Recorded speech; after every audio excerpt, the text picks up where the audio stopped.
the Jesus way. Oh, the Jesus way Is the way of peace. is the way of peace. Oh, the Jesus way. Oh, the Jesus way Is the way of peace. is the way of peace. Oh, the Jesus way is the way of peace. When he is king, all wars will cease. May his peace begin with me.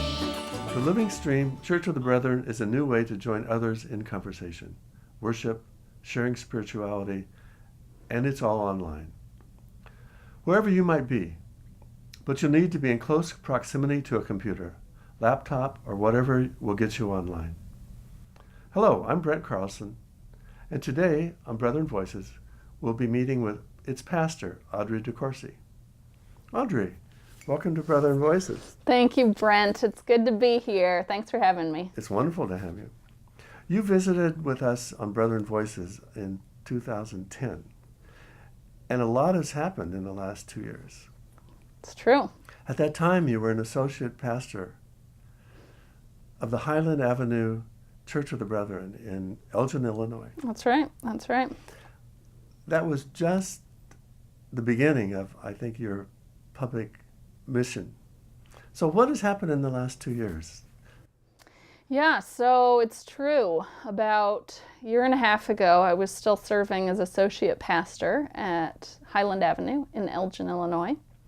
And it's a wonderful congregation, a large and strong congregation that's really kind of living into its, progressive witness, its peace witness, making a really great impact in the local community, in the Chicago suburbs, and also across the denominations. Wonderful congregation. And about that time, I was looking to move back to Portland, Oregon, where I'd done my undergraduate study a few years before that. And so I was looking to move back to Portland, Oregon at that time. And I took a position in hospital chaplaincy through clinical pastoral education. And I did that for a year. And that ended up around this past fall. So I was kind of, since this summer, looking around for things that would really, catch my passion about something that I'd like to work on for the church for my future. And I'd been hearing a lot of buzz, especially this summer, talk about a virtual church. And I got to thinking about that. Another friend was talking to me about church planting and how maybe we should, she suggested we start a house church back in the Midwest, which is where she lives. And while I would love to be planting a church with my friend Jackie Hartley anywhere in the country, I was feeling rooted here in Portland. So it got me to thinking about ways that I could be working in church planting and also combine that with the virtual church idea. And I kind of started thinking around the idea of an online church. I like to use the phrase online church instead of virtual church because it's a real church. Mm-hmm. It's a real community. It's just that it meets through electronic digital media. So that's about the time, this past summer that I started talking with people from lots of different stakeholders, folks at Bethany, folks from Plains to Pacific Roundtable, folks in the Pacific Northwest District, and of course at Portland Peace Church, about who's hosting our Living Stream congregation. Just talking about the possibility for maybe starting this church plant as an online congregation, see how that would work out. So it started to come together, and it's been about 4 months of working here and there, promoting the idea, getting support from lots of individuals and groups, and it's just been really heartening. There's a lot of excitement around this idea for our denomination. This is the first online congregation in the Church of the Brethren. And so I think there's a lot of energy and excitement to see what we can do together as an online church. It's really come together very quickly when you say that it's just this summer you had the idea, and in fall it's been you've given it birth. And it's an idea that was not mine initially at all. It was, people have been having this idea for a few years and talking about the idea of having an online church. And I think it was just kind of came to me as something that I was at a point in my life where I felt like I have the skill set to make that possible, combining a bit of technical know-how with the theological grounding from being a pastor, to really get this off the ground. So I felt like I had the time, the, kind of baseline of gifts I would need to make this work. And Wonderful. A lot of excitement for it. So Wonderful. Audrey, on the website, you discussed that this may not be far away from how the original churches got started in ancient times, but it's new technology. Can you talk a little bit about that? Yeah, that's a great question, Brent. It's been occurring to me as I pondered the theology of how to be church together as we start this online community. I've been really going back to the early church and thinking about what church meant to those first Christians. And I've looked at I've especially been looking at some of the New Testament letters that Paul wrote and thinking about the ways that he was building community, building a network of churches around the Mediterranean that really connected with each other mostly by letters and by visitors. They'd meet in houses, they'd meet in people's living rooms, they'd just have a gathering of whoever was close enough to walk over that day and share in a meal together, share fellowship, sing and pray, and the core of it was reading letters that they'd received from Paul or from friends in other churches. And that really nourished them spiritually. So I think that what we're doing is kind of updating that, translating some of that, bringing that into our day, our century, our new millennium, and using some of the technology that we have for communicating across far distances. So while we are using email and the internet and live streaming through video software that was not available to Paul, we are still doing that same spirit of reaching out from one place to another and seeing ourselves as being sisters and brothers with people who maybe we haven't ever met. Maybe we have just heard them through their words, but we're still connected in spirit. So it's an exciting chance to kind of, relive some of what that early church was up to when they were starting their congregations. Very interesting analogy. I have not thought about that. At the beginning of your program, you read something, and it states, Living Stream Church of the Brethren affirms the image of God in all persons, of every age, gender identity and expression, race, ability, ethnicity, nationality, class, and sexual orientation, and celebrates each person's call to serve the world and the church. We invite you into worship, study, and community building with us. So my question is this something you created? Did you have some help with it? Where did this statement, and I don't know if you call it a faith statement, but how did that evolve? Yeah, thanks for that. That's an important topic for us to discuss. I wouldn't say it's necessarily our faith statement as a community, but it is our statement of inclusion. One thing about getting this community started, especially because it's a new way of being community, we want to be very transparent and also clear about what it means to be in community with each other. So in concert with our advisory board and also the board of Portland Peace Church of the Brethren, which is our host congregation, we talked about ways to draft some statements that kind of put into to maybe even covenantal language, some sense of the outline, the shape of what we want our community to look like through communication that's respectful and compassionate. And also then this statement that you read that's about how we want to be inclusive to everybody, all of God's children. The importance of a statement of inclusion for us is that we really feel, our advisory board, Peace Church, myself, lots of the followers I've been connecting with as we put this church together, we really feel that it's important to be open and affirming to people of all gender identities and expressions and people of all sexual orientations, especially as we get going with our congregation. So we joined the Supportive Communities Network, which is a project of Brethren Mennonite Council for LGBT interests. And this is the network within the Church of the Brethren and the Mennonite Church that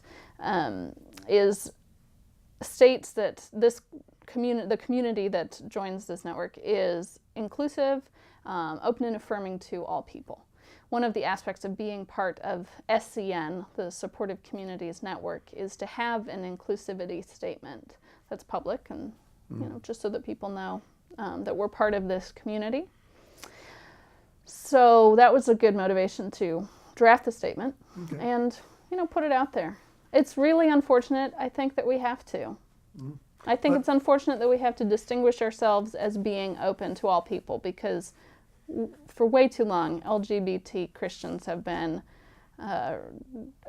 really oppressed by their church. And that's not what church is about. That's not what Jesus called Christians to do and be to each other. And so in recognition that part of our Christian calling is to undo some of the damage that the church may have done in the past, we feel it's really important to be open from the start about being inclusive. We were there at the first gathering of the Living Stream Church of the Brethren, and we're going to share some of that service with you. But it's also the Christmas season, and we have some wonderful alternative Christmas giving ideas to share with you. Here's our first idea, Heifer International. Hi, I'm Alton Brown, and I used to have a goat. Where did my goat go? Well, it went to a family who really needed it, just like the heifer cow I used to have and the water buffalo, which was really too big for my place anyway. Now, why send livestock? Why not say tractors? Because giving an animal is like giving someone a small business. All that wool, the milk, the eggs turn into income for medicine, school, clothing, a better home, a sustainable livelihood. It even produces fertilizer for crops. And of course, it makes more livestock, because animals make baby animals. That's what they do.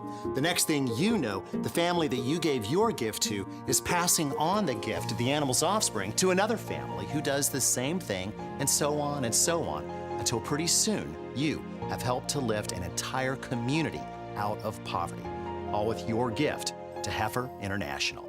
That is a recipe for lasting change. Before we look at the first gathering, we should take a look at the website of the Living Stream Church of the Brethren. The website's at www.livingstreamcob.org, and I'd invite all of you to check it out there when you have a chance.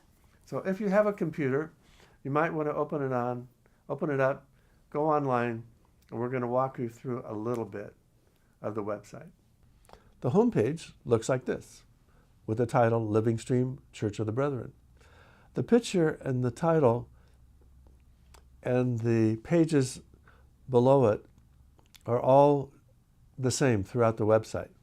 So the different pages include Home, About the Living Stream, Connect, Donate, Future, Our Community, Past, and Who. I want to go to a full screen view so you can actually start to see the rest of each page. You'll need to be able to scroll down on the right side to see the different portions of each page. So, welcome to the Living Stream Church of the Brethren. Let's go back up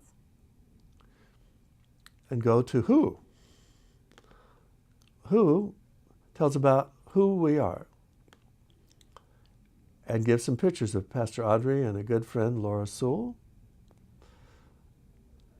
Want Chris Hubbard, who is the writer of the music that you will be hearing, and some other people who have been vital to the development and support of this program, as well as the board of directors and a way to leave a comment.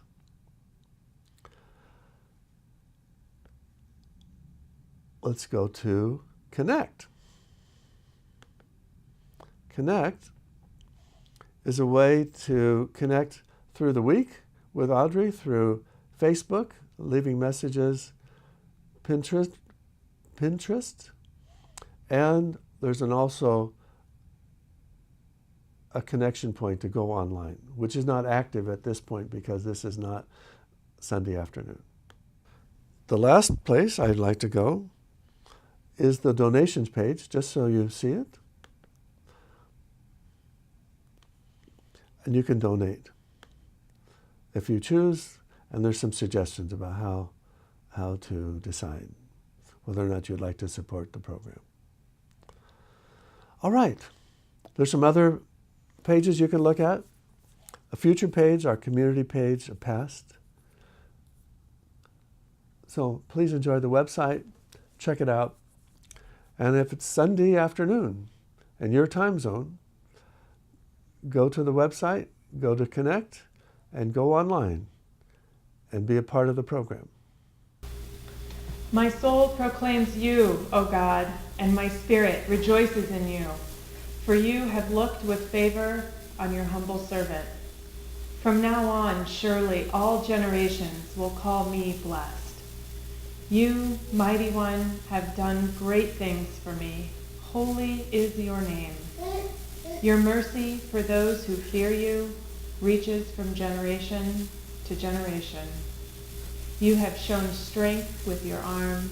You have scattered the proud in their arrogance. You have brought down the powerful from their thrones and lifted up the lowly. You have filled up the hungry with good things and sent the rich away empty. You have helped your servant Israel, remembering your mercy, according to the promise you made to our ancestors, to Sarah and Abraham, and to their descendants forever. In the 6th month, the angel Gabriel was sent by God to a town in Galilee called Nazareth, to a virgin engaged to a man whose name was Joseph of the house of David. The virgin's name was Mary. And he came to her and said, "Greetings, favored one, the Lord is with you." But she was much perplexed by his words, and pondered what sort of greeting this might be. The angel said to her, "Do not be afraid, Mary, for you have found favor with God. And now you will conceive in your womb and bear a son, and you will name him Jesus. He will be great and will be called the Son of the Most High. And the Lord God will give to him the throne of his ancestor David. He will reign over the house of Jacob forever, and of his kingdom there will be no end." Mary said to the angel, "How can this be, since I am a virgin?" The angel said to her, "The Holy Spirit will come upon you, and the power of the Most High will overshadow you. Therefore the child to be born will be holy. He will be called Son of God." So here's a question we might want to ask ourselves. Why was Mary the one willing to take on the risks of birthing this son, our Christ? The stakes for her were very, very high, socially, physically, emotionally. Why was Mary, of all women, willing to do this? It makes no sense. At least it makes no sense in the terms of our society, where self-interest and wealth and status are king. But it does make sense by the terms of God's vision for the world. It makes sense not just because of who Jesus was as our Christ, but the radical message he embodied, being the sort of Christ born in a dingy manger to an unwed teen mom. He and his message was worth the risks. The Christmas story and Mary's role in it makes little sense without the Magnificat, but with it, it makes perfect sense. The desperation, the destitution, the Marys of the world lived with are exactly why Jesus was born, why we still need our Christ. The radical economics, not reproductive miracles, are why we need our Christ. And they are why Mary, of all women, was his mom. I try to think about who Mary might be today. She was working class, marrying a craftsman. She lived in a nation on the outskirts of empire. And when I look for Mary's face today around the world, honestly, I see it many places. One of those places is in the young women who work to support their families and themselves in sweatshop conditions, making clothes or computers or toys, the seeming necessities of my modern life. I see Mary's face in the young women working at the Triangle Shirtwaist Factory in New York City, a factory that caught fire in 1911, killing 146 garment workers who couldn't escape. The fire drew attention to poor working conditions there, motivated important labor reforms and building safety codes across the United States. And then I see Mary and the young women and men who worked at a clothing factory in Bangladesh, where another fire broke out just last weekend, our Thanksgiving weekend, the start of the Christmas shopping season. At this time, we have a second idea for the Christmas season of giving. It's called Give a Girl a Chance, a program of the New Community Project. They support educational opportunities. At this time, there is a donor who will match your gift this Christmas season. The main way New Community Project works to bring equal opportunities to women and children is by supporting programs for girls' education and women's empowerment in several areas of the world. Right now, the matching gift will double your supporting gift for education in the South Sudan. Check out www.newcommunityproject.org. To put it simply, every contribution is doubled. $80 now sends 2 girls to school for a year instead of just one. And $40 is enough for 1 girl to go to school for 1 year. Please consider giving to this program of the New Community Project. We're here with Pastor Audrey DeCoursey of the online Living Stream Church of the Brethren. The first gathering occurred on Sunday, December 2nd at 5 p.m. Portland Pacific Standard Time. And it's going across the country live, and that's 8 p.m. Eastern Standard Time. So are you going to be meeting every Sunday at the same time? Yeah, we are, and I like that. 5 o'clock Portland Standard Time. That's when we're meeting. Good to remember, right? Yeah, we're hoping to meet every Sunday evening, and it's going to be happening at 5 o'clock on the West Coast, which translates to 6 in the mountains, 7 in the Midwest and Central regions, and 8 o'clock p.m. on the East Coast. And then simultaneously around the world. So we had some folks from the Caribbean last night who were joining in at that time zone represented. We also had someone in China watching us live. So we've got participants from around the world all tuning in at that one exact time. So we're hoping to keep that spot open Sunday evenings and have that be the hour that we all come together in worship, whatever the time may be out there, Portland Standard Time or whatever time you're operating by. So yes, we hope to have that every Sunday evening. The fun piece, the real fun piece about doing an online church is that with technology as mobile, portable as it is, we're going to take this church on the road. And even by the end of this month, we're going to be meeting. We're going to be streaming from Kansas around Christmas, and then around New Year's, we're going to be streaming from Cincinnati. Yep. Were there any surprises in your first program? Yeah, we had our launch last night. Still kind of coming down from that. It was really heartening to see how many people were watching with us. We had 56 viewers at the peak at one point, and I know a number of those were couples and friends and groups of people. So I'm thinking we had 75 people gathered, including both in Portland at our streaming site and then dispersed around the world. We had that many people, and that's just so great to be connecting with a lot of people around the world. It was a surprise at how far-flung everyone was from all these different parts of the world. It's really exciting.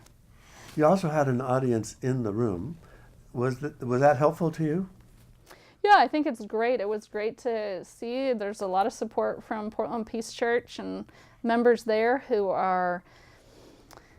want to support this church plant, this fledgling church, and help get it on its feet. And it's really exciting to have the support of people in the flesh as well as online in spirit.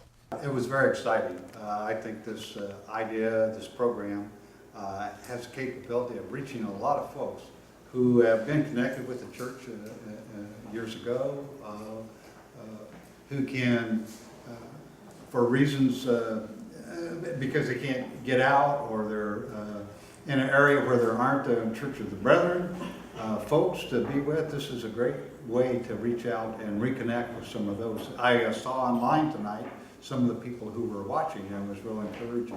This is a really neat way to reach out to people. This is really something a little new for most of us, but I think in this age, particularly with people who are used to doing electronic technology, this could be a way that the church could have much more of an impact. Much of what Doug said, I would totally agree with. It was fun to be here and to kind of go through the baby steps, and I loved Audrey's message. I loved hearing from Rachel. Our third idea for an alternate giving Christmas gift is a gift to Brethren Disaster Ministries. It's something that Brethren do very well. Down through the years, Brethren have had much experience in serving others who have been made homeless from disasters. Brethren assisted rebuilding efforts following Hurricane Katrina in Louisiana and Mississippi. And Children's Disaster Ministries responded to families following Hurricane Sandy. Check out www.brethren.org/BDM for an opportunity to give a gift to this very important service of the Church of the Brethren. Audrey, I want to thank you. Thank you for having me here today, Brent. Thank you. Thank you for being here. So, this is Brent Carlson. And this is Audrey DeCoursey. For Brethren Voices, wishing you peace. Peace.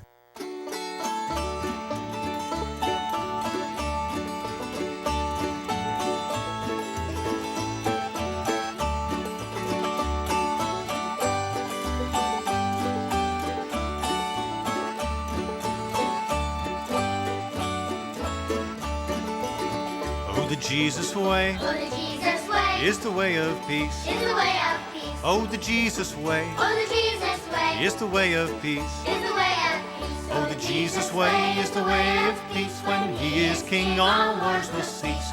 May His peace begin with me. I'm gonna beat my sword Gonna beat my sword into a plow. into a plow. Gonna beat my sword Gonna beat my sword into a plow. into